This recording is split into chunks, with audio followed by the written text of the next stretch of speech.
नमस्कार विद्यार्थी मित्रांनो, आज आपण तलाठी भरतीचं परीक्षेचे स्वरूप बघूया। तलाठी भरती आता येणारच आहे। तलाठी भरती 2025 परीक्षेचे स्वरूप आहे। त्याच्यामध्ये सब्जेक्ट असतात 4: इंग्रजी, मराठी, गणित, बुद्धिमत्ता आणि सामान्य अध्ययन।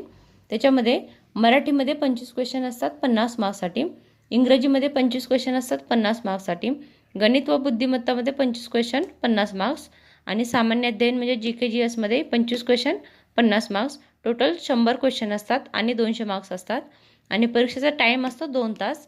शैक्षणिक पात्रता म्हणजे एज्युकेशन क्वालिफिकेशन असतं पदवीधर आणि MSc आणि निगेटिव्ह मार्किंग आहे की नाही जेव्हा जागा निघतील तेव्हा डिक्लेअर केलेलं असतं त्यांनी त्यांच्या परिपत्रकामध्ये। आणि हा सिलेबस व्यवस्थित केला ना तर नक्की होतो, कव्हर होतो। मराठी इंग्रजी हे हाचे मार्क्स घेण्यासारखे सब्जेक्ट आहेत, मराठी इंग्रजी गणित बुद्धिमत्ता। थँक्यू। व्हिडिओला लाईक करा, शेअर करा आणि सबस्क्राईब करा आणि तलाठी भरतीची तयारी नक्की करा।